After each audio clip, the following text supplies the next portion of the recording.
Okay, fine. So now we'll look at the next technology, that is FDDI. Okay, Fiber Distributed Data Interface Network technology. So in here, okay, this again, the topology is similar to the token ring, which means it is a ring topology. Okay, there's another type of network technology that uses a ring topology and is called as FDDI, Fiber Distributed Data Interface. Okay,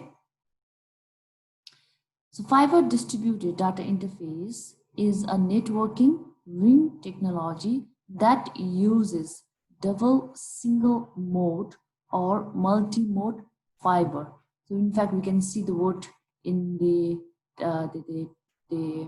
name of the technology is fiber. That means the media, okay, transmission media that's used is the fiber optic cable. Okay, that's why it's called fiber. Okay, so it uses either single mode or multi-mode fiber. Okay, and each of this mode, okay, the fiber operates at 100 Mbps. Okay, at the rate of 100, the data bits are transmitted per second. Okay, 100 megabits. Okay, so we use in FDDI, we use double. Okay, either it is in single mode or multi mode. So double fiber is used to transmit the data in terms of FDDI. Okay, so although FDDI has dual fiber ring, okay, it's a ring topology, right?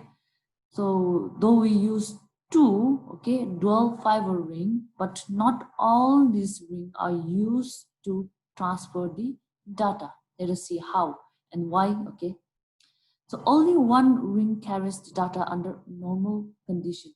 Okay, so the actual data is transmitted only in the one ring. Okay, the one ring actually carries the data. Usually that ring is referred to as primary ring. So each ring carries 100 Mbps. Okay, the bandwidth. Okay, whereas the second ring is either idle or carries control signals. So usually what happens is the primary ring, okay, it carries the actual data, and then usually the second ring remains idle without doing anything. But okay, let us see the second ring. Okay, it is more functional when there is problem. Okay, so it usually carries the control signals. Let us see how. Okay. So under certain circumstances, if the second ring is not needed for backup, it can also carry data extending capacity to 200 Mbps. So you can, okay, not only the primary ring, the first ring to carry the data, we can also use, okay. So usually the second ring, they are also kept as a backup, okay. If there is any problem with the first ring or the primary ring, then the second ring can be used immediately to carry the data. Make sure that there is a continuity of the flow of the data, or the network is functioning, performing, okay, without any problem in the network. So if there is no problem, okay, we can, in fact, we can use the secondary ring also. Okay, so when we use both the ring, okay, each ring carries 100 Mbps, the bandwidth transmission rate is 100 Mbps, right? But okay, but when we use both the ring, then the capacity increases to 200. So 100 plus 100 becomes 200. So we can the transfer rate becomes much more, okay, faster. Okay, we can carry more data in that a particular period of time. Okay. Okay, let us look at each the dual ring. Okay, how does it operate? The dual ring configuration is important for two reasons. Okay, let us see why. FDD ring does not have a device such as MSAU in terms of token ring, right? Whereas in FDDI, they don't have MSAU. So let us now understand why the FDDI should have two dual ring instead of one. Okay? To remove station when they are turned off. So in token ring, we saw that with the help of MSAU, whenever there is device that is not functioning, right, MSAU can help in bypassing that particular device, right? Whereas in the FDDI, we don't have MSAU, okay? So with the help of dual ring, we are able to bypass that particular device which is not functioning or responsive, okay? The fiber transceiver cannot be configured to reverse. There is receive hardware and transmit hardware, okay? Having two-way data movement on the same cable is simple with copper media, but it is more complex with fiber and requires two media path, one for each direction. So in our earlier example, in case of token ring, we saw that with the help of beaconing, right? If there's any problem with any devices, we could reconfigure it, right? We can direct the signal. Let's say, for example, this device is not working, right? Through beaconing, we understood that this device is not functioning or responsive. So what happened is, let's say the transfer data is in this clockwise direction, okay? So as soon as we see that that's problem with this device, what happens? The loop will be reconfigured. Okay, now then it will be in anti-clockwise, right? And then it will move to clockwise. So we can see the circle, okay, will be completed by bypassing this particular device. Okay. However, in fiber, okay, if the media uses fiber, then two-way data transmission movement is difficult in case of the fiber, which uses the light to transmit, right? So if say, let's say the data is transmitted from this device to this device, so it can be transmitted from here, let's say this is our fiber, okay, transmitted here, right? And then maybe transmitted here, but then let's see this device is not responsive, right? We cannot look back, okay? We cannot reconfigure, okay, reconfigure the looping from here to here. We cannot convert it back, okay? It is difficult in terms of fiber, unlike the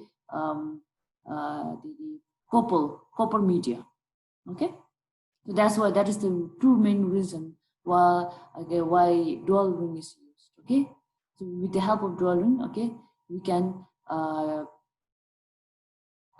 bypass, okay, the problem in the ring topology in terms of fiber FDDI network, okay? In fact, we'll look at it in next slide, okay? So before that, let us look at there are two types, okay, how the devices are connected in FDDI network, okay? So the node or the devices in the FDDI network can be, okay, connected in two ways. The first one is called DAS, or dual attached station. The nodes are connected directly to both the primary and secondary. So this one is, okay, DAS, where node or the devices are connected to both the primary and the secondary ring, okay? So this is called DAS. Another one is called SAS, single attached station. So in this case, okay, nodes are connected to a concentrator, which is connected to both the ring, okay? So in SAS, this one is SAS, okay? So all the node, okay, any devices, these are connected to a concentrator, which can be, okay, your hub, switch, etc. Okay, and this particular concentrator is connected to both the ring, the actual ring of FDDI, okay, primary and the secondary ring. The concentrator gives the SAS access to the primary ring. Now, if this device wants to communicate to this device, okay, this device is connected to the concentrator, and concentrator is connected, okay, will help the device to pass this data to primary ring, and then they can communicate in the network, okay?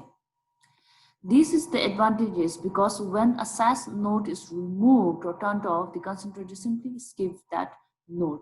So in SAS, okay, default, if there's any fault in the device, it is much more easier, because with the help of this concentrator, which can in fact work similar to MSAU. So if this device is not working, okay, then when this device is trying to forward the data, right, it will not forward to this data. It will skip, okay, or bypass this data and then directly forward to this next device and then continue the ring. Okay, so these are the two ways how you can connect the device in FDDI network. Okay, okay, let us see how the fault, okay, or FDDI failure recovery is done. So we have already learned about in Ethernet how if there's any problem, how it is solved, right? Even in case of the token ring, if there's any problem, how it is solved. Okay. Now let us try and understand in case of the FDDI failure recovery. Okay. So DAS. So we saw, okay, there are two ways, right? So let us look at the DAS and SAS. In fact, we already discussed with SAS, right? Let us see in DAS how it is, okay, the failure are recovered.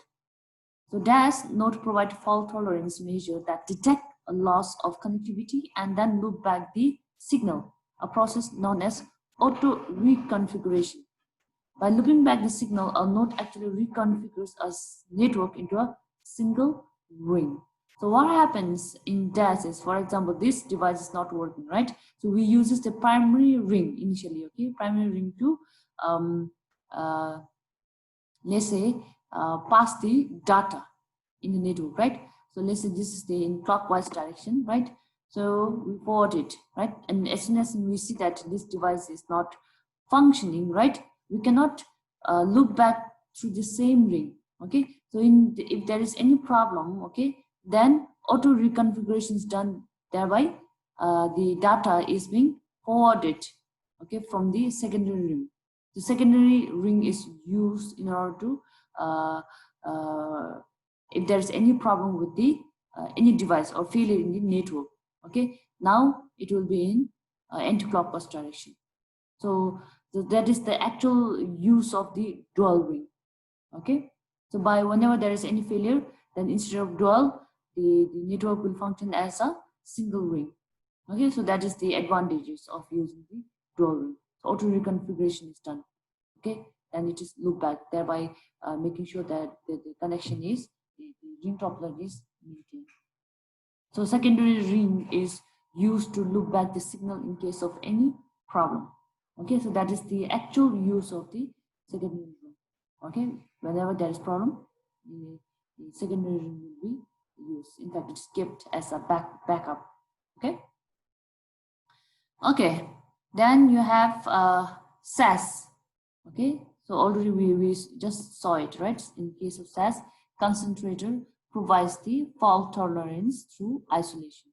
So if an SAS device fails, it is isolated by the concentrator. So concentrator, instead of passing through this device, it will bypass and then make sure the network is performing or functioning. Okay, so this is the end of FDDI. In fact, end of the chapter. Okay, any questions?